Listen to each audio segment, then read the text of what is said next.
اور کبھی کسی کو نگاہوں کے ذریعے سے علم عطا کرتا ہے، لیکن پہلے علم دیا جاتا ہے، اس کے بعد اللہ تبارک و تعالی ولایت عطا کرتا ہے۔ ایک صاحب کہہ رہے تھے کہ یہ کیسے ہو سکتا ہے کہ جاہل کو ولایت نہیں ملتی؟ میں نے کہا تم جاہل کو اپنی بیٹی نہیں دیتے، جاہل کو اللہ اپنی ولایت کیسے عطا فرمائے گا؟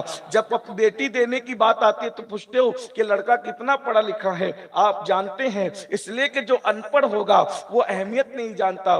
اگر آپ دیکھیں ولیوں کی جتنی بھی فہرست ہے، چلیں اگر ہم حضور غوث پاک سے آغاز کریں، سرکار غوث العظم دستگیر پیران پیر پیدا ہوئے مادر زاد ولی تھے، یعنی ماں کے شکم سے ولی تھے۔ ہم اہل سنت و جماعت کا نظریہ تو یہ ہے کہ ماں کے شکم میں بھی ان کی کرامتوں کا ظہور ہوا۔ ان کی امی جان خود کہتی ہے کہ رات کے آدھے حصے کے بعد میں اپنے شکم سے ذکر اللہ کی آواز سنا کرتی تھی، اللہ کے ذکر کی آواز سنا کرتی تھی۔ اہل بدعت اگرچہ اس کو کہانی قصہ کہہ کر نظر انداز کرنے کی کوشش کریں، لیکن ہم اہل سنت کا ایک نظریہ ہے، ایک عقیدہ ہے، اور ہم کسی سے مرعوب ہو کر اپنی روایات سے دستبردار نہیں ہو سکتے۔ آج اگرچہ اہل خرد جو ہیں، اہل بدعت جو ہیں، اپنے انداز میں معاذ اللہ ولیوں کی کرامتوں کا انکار کر سکتے ہیں، لیکن کل سائنس ترقی کرے گی، علم مزید جو ہے وہ عروج کو پہنچے گا، حالات بدلیں گے، حقائق قبول کیے جائیں گے۔ اللہ اکبر! تو سرکار غوث اعظم ماں کے شکم سے اللہ اکبر کرامتوں کا ظہور ہو رہا ہے۔ جس دن پیدا ہوئے ہیں اسی دن سے آپ نے روزہ رکھا ہے، ماں کا دودھ شام تک نہیں پیا ہے۔ اللہ اکبر! پیدائشی ولی ہونے کے باوجود جب عمر کو پہنچتے ہیں تو علم حاصل کرنے کے لیے گیلان سے بغداد معلی تک کا سفر طے کرتے ہیں، اور مصیبت کے ساتھ علم حاصل کرتے ہیں، اور اپنی قطبیت کا راز اس شان سے بیان کرتے ہیں، درست العلم حتی صرت قطبہ، کہ میں علم حاصل کرتا رہا یہاں تک کہ اللہ نے مجھے مقام قطبیت عطا فرمایا۔ پتا چلا سرکار غوث اعظم کی زندگی میں بھی جو ہے آپ کو علم ملے گا، حالانکہ کرامت تو آپ کو پہلے ہی مل چکی تھی، مگر اس کے باوجود بھی ماں کو چھوڑ کر کے علم حاصل کرنے کے لیے جا رہے ہیں، اور پتا چل رہا ہے کہ یاد رکھنا وہ علم، وہ معرفت اللہ تبارک و تعالیٰ نے آپ کو مولائے کائنات کی اولاد ہونے کی وجہ سے پیدائشی طور پہ ودیعت کیا تھا، لیکن مروجہ علوم کے لیے حضور غوث اعظم اپنی ماں کو چھوڑ کر کے گیلان تشریف لے گئے۔ اور یہ بات بھی آپ کو پتا ہونا چاہیے، اتنا علم حاصل کیا، ہم تو بریانی کے سوا اور فاتحہ کے سوا غوث پاک کو آگے جو ہے وہ تحقیق کرنے کے لیے تیار ہی نہیں ہے، لیکن جسے غوث اعظم کہتے ہیں، ہزاروں مجددین جس کے قدموں تلے رہیں، اسے شیخ عبد القادر جیلانی کہتے ہیں، اس لیے کہ مجدد بہت ہوئے، لیکن مجدد دین بہت ہوئے، لیکن محی الدین کوئی نہیں ہوا۔ محی الدین کا لقب جس کے سر جچتا ہے، اس کا تاج جس کے سر جچتا ہے، وہ ہستی سرکار غوث اعظم شیخ عبد القادر جیلانی رضی اللہ تعالیٰ کی ہے۔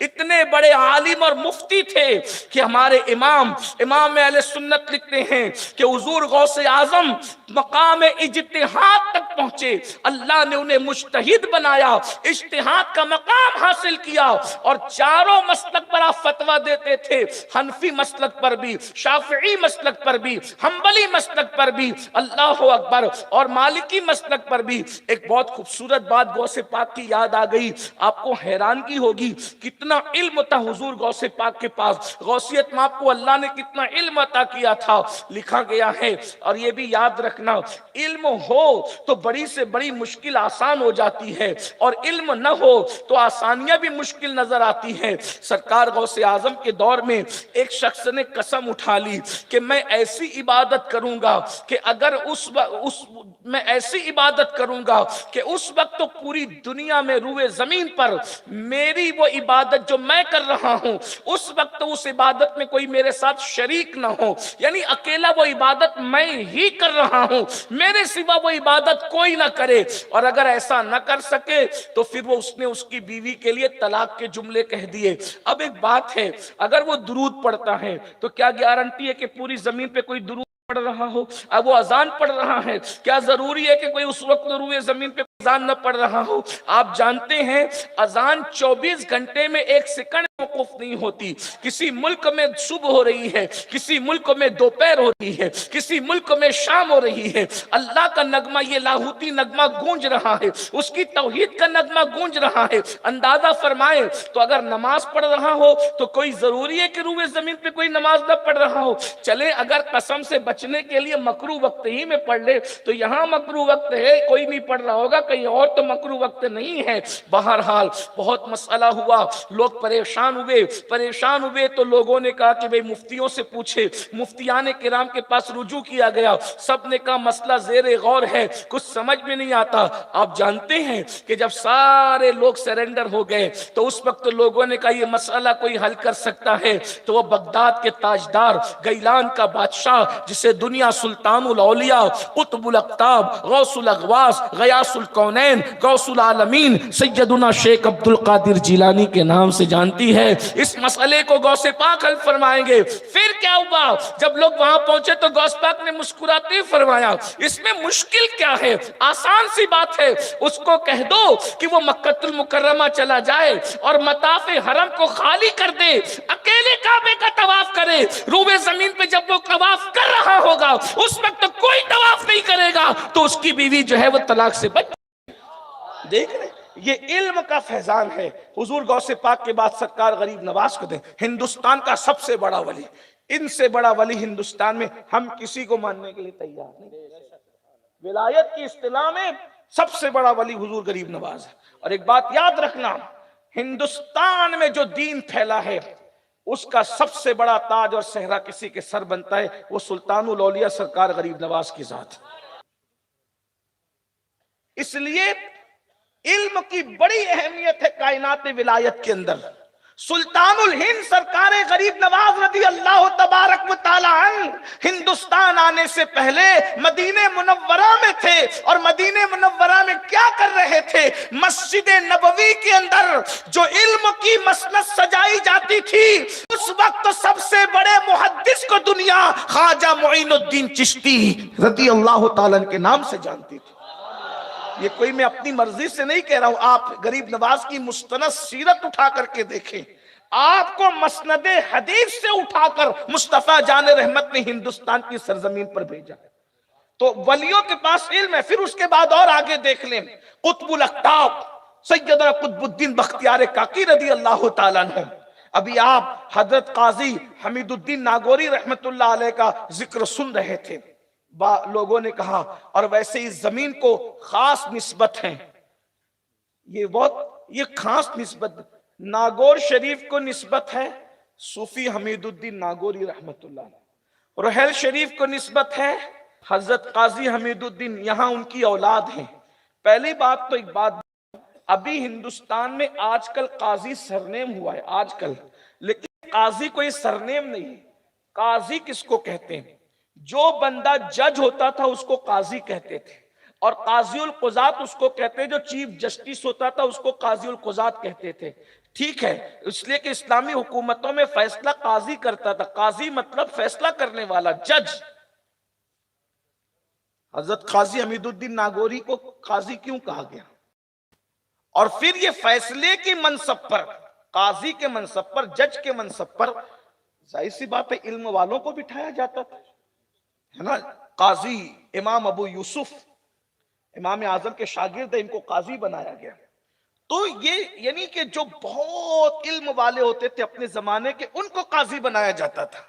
تو قاضی حمید الدین کے ماننے والوں یا ان کی اولادوں ذرا اندازہ تو کریں, جو دور قطب الدین بختیار کاکی جیسے لوگوں کا تھا, جو دن نجم الدین کبرا جیسے لوگوں کا تھا, جو زمانہ سرکار غریب نواز جیسے لوگوں کا تھا, اس زمانے میں جس کو قاضی کہا گیا ہے وہ حضرت حمید الدین ناگوری رضی اللہ تعالیٰ کی ذات ہے. ان کے پاس کتنا علم ہوگا. بلکہ آپ کو بتاؤں, اللہ اکبر, جب بہت مستند روایت ہمارے بزرگوں نے بیان فرمائی, لکھی بھی ہے صوفیہ نے, کہ جس وقت حضرت قطب الدین قطب الاقطاب بختیار کاکی رضی اللہ تعالیٰ کی بسم اللہ خانی کا تھا، اس محفل کے اندر سلطان الہند سرکار غریب نواز موجود تھے. آپ نے سوچا کہ بسم اللہ کا آغاز کریں، بسم اللہ خانی کریں، اس لیے کہ ہمارے یہاں بسم اللہ خانی کی بھی ایک رسم صدیوں سے چلی آ رہی ہے. جب بچے کی عمر 4 سال ہوتی ہے تو باضابطہ طور پر تعلیم کا آغاز کیا جاتا ہے، اس کو بزرگان دین بسم اللہ پڑھاتے ہیں اور تعلیم کی شروعات کرتے ہیں. سرکار غریب نواز نے سوچا بختیار کاکی کو، قطب الدین کو جو ہے وہ شروعات کرائیں بسم اللہ کر کے. تو جیسے ہی آگے بڑھنے لگے غیب سے آواز آئی معین الدین رکو. اس کام کے لیے جس کا انتخاب کیا گیا اس کو قاضی حمید الدین ناگوری کہتے ہیں. دیکھیں منصب اور مقام کی بلندی اپنی جگہ ہے، لیکن کاموں کا انتخاب بہرحال قدرت کی طرف سے ہوتا ہے. فرمایا کہ ابھی قاضی حمید الدین آتا ہے، توقف کرو، رکو. اور پھر اس کے بعد حضرت قاضی حمید الدین ناگوری، جو یہ رسول اللہ کا جبہ شریف آپ کے شہر میں ہے، میں تو کہتا ہوں کہ ناگور والو، رحل شریف والو، کس قدر تم نصیبے والے ہو، کیسے مقدر کے سکندر ہو. اللہ اکبر کہ تمہارے شہر میں اتنی بڑی نعمت موجود ہے، میری آنکھوں میں ہے. اس کا واسطہ باران رحمت کا نزول تھا. اور جیسے اس نے کہا برسات، بارش، گھنگور گھٹائیں چھا گئی اور بارش برس گئی، تو کوئی بندہ پیچھے لگ گیا اور بولا کہ بتاؤ کہ تمہاری آنکھ میں اللہ کی کون سی امانت ہے، تمہاری آنکھ میں اللہ کی کون سی امانت ہے. تو جو بارش ہو گئی تو انہوں نے کہا کہ میں نے اللہ کے ایک ولی کو دیکھا تھا، میں نے اللہ کے ایک ولی کو، عارف باللہ کو دیکھا تھا، وہی امانت میری آنکھوں میں موجود ہے اور میں اسی کا وسیلہ لے کے دعا کیا تو بارش ہو گئی. ولی کو دیکھو تو خدا کی امانت آنکھوں میں محفوظ ہو جاتی ہے. یار نے جو لباس پہنا ہوگا، اور پھر خوبصورت لباس، اللہ وہ حضور کا تو ہر لباس ہی خوبصورت ہے سبحان اللہ. لیکن جب وہ پیرہن پہ نظر پڑتی ہے تو دیکھ کر 1450 سال دماغ پیچھے جاتا ہے، سوچتے ہیں یہ جو ہے وہ پٹے والا اور یہ جو ہے وہ دھاری والا اور یہ اتنا خوبصورت لباس جب مصطفیٰ جان رحمت کے خوبصورت جسم پر لگا ہوگا تو حضور کتنے خوبصورت لگ رہے ہوں گے، حضور کے حسن کا عالم کیا ہوگا. بلکہ مجھے تو یہ آج پیرہن شریف دیکھتے ہوئے ایک روایت یاد آئی کہ حضور علیہ السلام جب نئے خوبصورت کپڑے پہنتے تھے تو ام المومنین کے سامنے کھڑے ہو کے کہتے تھے کہ عائشہ میں کیسا لگ رہا ہوں. ہائے ہائے، جس کو قرآن کہتا ہے وَالضُّحَىٰ وَاللَّيْلِ إِذَا سَجَىٰ، وہ حضور علیہ السلام پوچھتے ہیں عائشہ میں کیسا لگ رہا ہوں. تو پھر حضرت عائشہ صدیقہ رضی اللہ تعالیٰ، پھر حضرت عائشہ ہے اللہ اکبر، کبھی کہتی کہ آسمان کا چاند تو صرف رات کو چمکتا ہے، میرا چاند تو رات کو بھی چمکتا ہے، دن کو بھی چمکتا ہے. بہرحال تو میں عرض یہ کر رہا تھا میرے بھائیوں کہ صوفی قاضی حمید الدین، اچھا کچھ لوگ جو ہیں کبھی کبھی بچے اس میں کنفیوز جاتے ہیں جن کو بہت زیادہ گہرائی کا علم نہیں ہے. صوفی حمید الدین اور قاضی حمید الدین دونوں میں فرق ہے. بہت آسان فرق بتا دوں، جو صوفی حمید الدین ہیں ناگوری رحمت اللہ تعالی علیہ، وہ سرکار غریب نواز کے خلیفہ ہیں، اور جو قاضی حمید الدین ہے وہ سرکار قطب الدین بختیار کاکی کے استاد ہیں. اور ایک بات میں آپ کو بتاؤں، یہ علماء توجہ فرمائیں گے، دعا بھی دیں گے، کہ ولایت میں قطب صاحب اور قاضی صاحب دونوں برابر نہیں. آپ برا مت مانے لیکن میں کچھ سمجھانا چاہ رہا ہوں. ولایت میں قاضی صاحب اور قطب صاحب دونوں، قطب صاحب کا معیار بہت اونچا ہے ولایت. دیکھیں یہ بھی ایک اللہ کی شان ہے، اور جو جس کو خدا نے جو مرتبہ دیا وہ ماننا چاہیے، ہے نا. اللہ نے جس کو جو، یہی تو اہل سنت کی خوبصورتی ہے کہ ہم کسی کو کتنا بھی چاہ کر اپنی مرضی سے نہیں مان سکتے، ہے نا. ہم یہی اہل سنت کے عقیدے کی خوبصورتی ہے کہ اللہ رسول نے جس کو جو مرتبہ دیا ہے ہمیں اس کو اس مرتبے پہ ماننا ہے. پھر ولیوں کے درمیان ہم اپنی مرضی سے تقابل نہیں کرتے، لیکن بہرحال ہمارے بزرگوں کے اقوال موجود ہیں کہ قاضی صاحب کی ولایت اور قطب صاحب کی ولایت میں بڑا فرق ہے. قطب صاحب بہرحال قطب صاحب ہے. قطب صاحب کیا ہے؟ سرکار غریب نواز کہا کرتے تھے کہ اگر قیامت میں اللہ مجھ سے پوچھے گا کہ معین الدین تو میرے لیے کیا لایا ہے تو میں قطب الدین بختیار کاکی کو پیش کر دوں گا. لیکن آپ غور فرمائیں، قطب صاحب رحمت اللہ تعالی علیہ، بابا قطب الدین بختیار کاکی کے علم کا جو ولایت کا عالم یہ ہے، سب کچھ چھوڑ کر کے جو وہ آپ کے ساتھ رہوں. فرمایا نہیں. لیکن اب میں سوچتا ہوں سب کچھ چھوڑ کر کے جو وہ آپ کے ساتھ رہوں. فرمایا نہیں، پہلے تعلیم مکمل کرو. اور آپ نے تعلیم مکمل فرمائی. اور یہ جتنے دیکھ رہے ہیں خواجہ عثمانی ہرونی اپنے زمانے میں شیخ الاسلام کہلائے، غریب نواز اپنے دور میں شیخ الاسلام کہلائے، قطب الدین بختیار کاکی اپنے زمانے میں شیخ الاسلام کہلائے، حضرت محبوب الہی اپنے زمانے میں شیخ الاسلام کہلائے. یعنی یہ شیوخ الاسلام اتنے بڑے بڑے لوگ ہیں، علم کے آفتاب و مہتاب کے ولایت کے تاجدار ہونے کے باوجود یہ علم کی اتنی بلندی پہ فائز تھے کہ لوگوں نے ان کو شیخ الاسلام کا لقب دیا، شیخ الاسلام مانا. تو یہ ہمارے بزرگوں کا ایک طریقہ ہے. حضرت محبوب الہی کے خلیفہ ہیں حضرت امیر خرد، امیر خرد جو سید الاولیاء کے مصنف ہیں. حضرت امیر خرد وہ مصنف ہیں سیر کے. ان کی خلافت کے لیے محبوب الہی سے گزارش کی گئی کہ حضرت آپ ان کو خلافت دے دیں. محبوب الہی کو کہا گیا حضرت آپ کے بڑے چہیتے مرید ان کو خلافت دے دے. تو محبوب الہی نے کیا فرمایا پتہ ہے کہ میں غیر عالم کو خلافت نہیں دیتا، اگر اس کو خلافت لینا ہے تو اس کو کہو کہ پہلے علم حاصل کرے. ہو سکتا ہے میری یہ گفتگو آپ کو تکلیف پہنچا رہی ہوگی، لیکن آپ نے جو فیضان اولیاء اور علم کی اہمیت جو ساتھ ساتھ رکھا ہے نا، تو اس سے آپ کو اندازہ ہونا چاہیے کہ جتنے آپ کے یہ گنبدوں کے اندر سونے والے اولیاء ہیں، ان میں کوئی بھی غیر عالم نہیں. یہ سب اپنے زمانے کے بڑے بڑے علماء ہیں. پھر حضرت موسیٰ علیہ السلام کو دیکھ لیں.